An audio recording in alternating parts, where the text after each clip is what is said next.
Eu sei o que você está querendo me perguntar e eu vou te responder. Sim, eu acho que a Mercedes tinha a melhor chance de vencer a corrida nesse ano na Fórmula 1.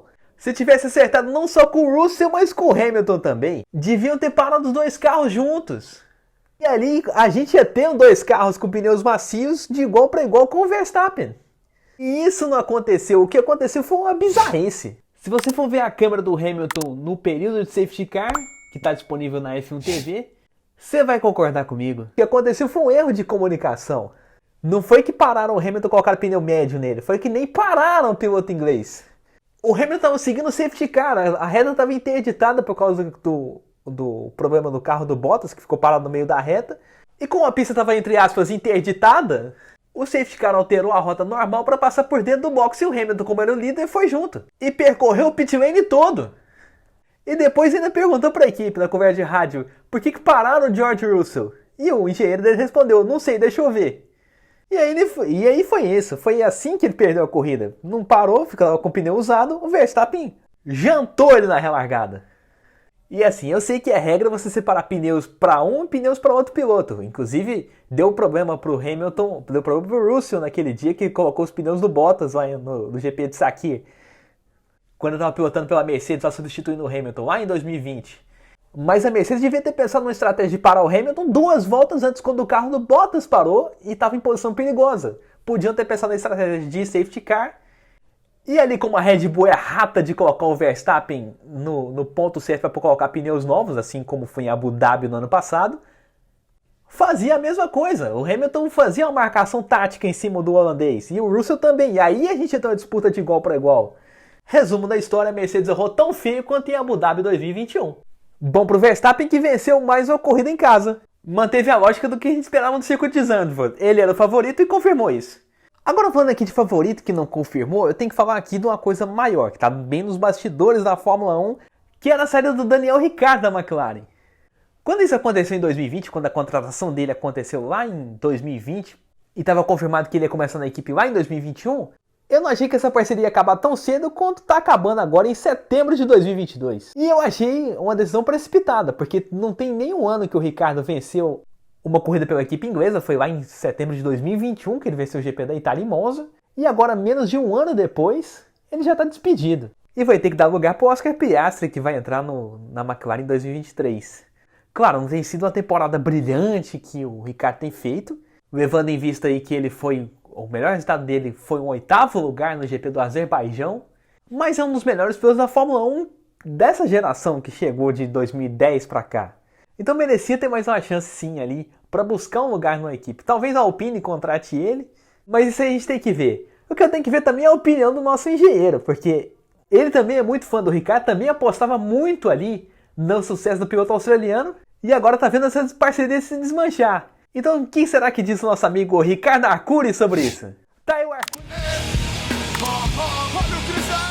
Olá, caríssimo Natan e amigos do podcast R Final. Natan, na verdade, é um assunto bem delicado, porque eu sou um fã assumido do Ricciardo, né? Mas eu concordo que já era meio que hora de, às vezes, a McLaren dar um jeito ou ver o que fazer, porque realmente o Ricciardo não estava correspondendo. Vale mencionar que no ano passado o Ricciardo ter ido mal valia um salvo-conduto, porque a McLaren tinha um carro que eu chamava de carro Frankenstein, porque era um carro que tinha sido feito baseado no motor Renault e recebeu o motor Mercedes. Nunca é a melhor situação possível. O carro pode ter algum tipo de desbalanceamento, alguma dificuldade de adaptação. E no caso, o Ricciardo não se adaptou àquele carro, mas como era um carro Frankenstein, eu achava que ele merecia uma chance de se redimir com um carro construído de acordo com foi o carro desse ano, ainda que do ano passado tivesse tido mais resultados. Então, quando chegou esse ano, eu falei, bom, vamos ver como é que vai ser. E no começo do ano, até que ele não estava perdendo por Norris, mas não tomava uma goleada. Mas durante o ano, a coisa realmente foi se mantendo. Ele não foi correspondendo aos resultados. E realmente eu entendo o lado da McLaren de que o Ricciardo não está tendo resultado, então vamos trazer um outro piloto. Até porque o Zac Brown é muito ambicioso. Pensa mesmo em vencer na Fórmula 1 e ele precisa de ajuda dos pilotos para isso, tá? Então, eu entendo o lado da McLaren de fazer isso. Só que O contrato dele com a McLaren vai, no caso, até o fim do ano que vem, até o fim de 2023.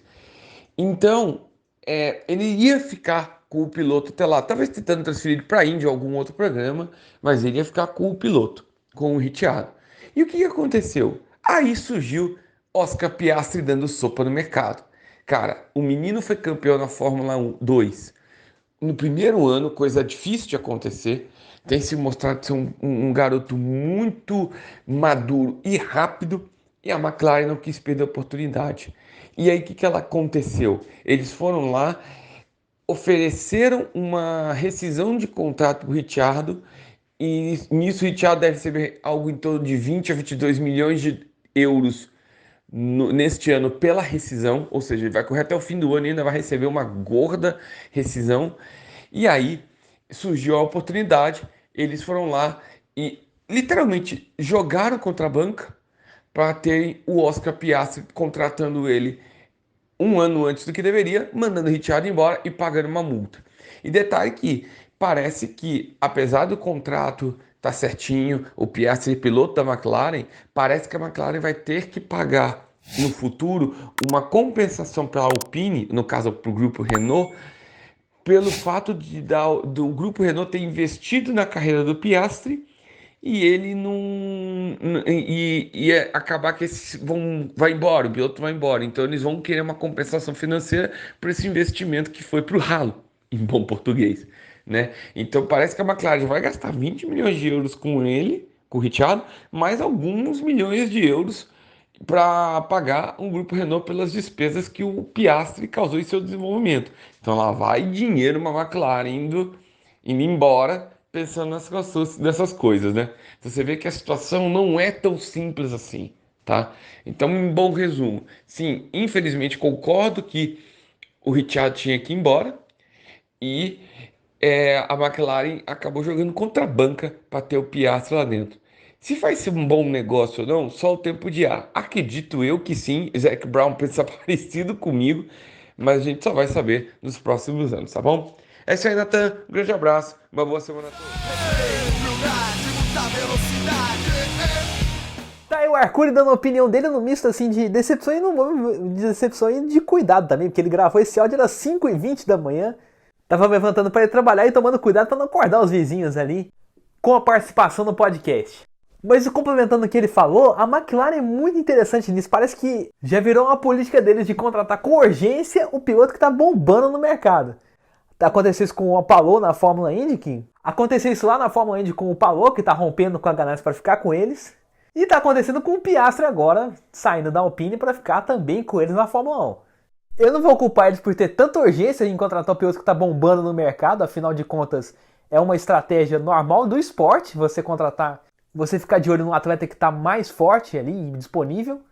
Mas não, porque a Fórmula 1 está perdendo ali um dos pilotos mais talentosos, como eu já disse. Chegou a quase brigar pelo título com os pilotos da Mercedes, quando ele corria na Red Bull lá em 2014. É um piloto que venceu corridas malucas, né? China 2018, como a gente já falou aqui numa outra edição. Azerbaijão 2017, que ele fez grandes ultrapassagens. Malásia 2016, ele venceu um duelo contra o Verstappen. E os pódios com a Renault também, né? Eu acho que em todas as categorias, em todas as equipes de pelotão intermediário para frente que ele passou, ele conseguiu pódio. Só não foi pódio na Hispânia e na Toro Rosso. Porque na Renault ele foi pódio, na McLaren ele foi pódio e na Red Bull ele foi pódio. Então realmente é uma pena, mas é típico do esporte. Como é típico do esporte, também tem uma grande torcida apaixonada pela sua equipe. Como é a torcida da Ferrari. Semana que vem tem GP da Itália lá em Monza. E a expectativa dos tifosi lotarem as arquibancadas. Principalmente ali para tentar ver a reação do Leclerc ali para o vice-campeonato, né? Agora ele recuperou com o terceiro lugar lá no GP da Holanda. Aí depois passou o Hamilton no finalzinho. Ele tem empatado com o Pérez ali pelo segundo lugar, que os dois têm 201 pontos. Tá na frente pelo critério de desempate de vitórias. Ele tem mais vitórias do que o piloto mexicano. São 3 contra 1. E a torcida deles vai ser toda focada para isso. Para empurrar o Monegasco a conseguir esse objetivo.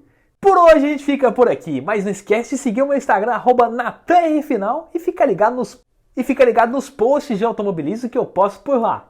Como também não esquece de seguir o pessoal do Portal High Speed, lá no Instagram @Portal High Speed, o endereço também é Portal High Speed. e High Speed TV no YouTube.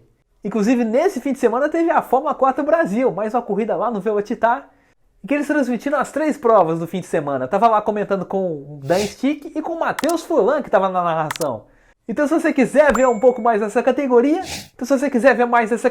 clica lá para ver essa transmissão. Por hoje eu fico por aqui, até a próxima e um grande abraço!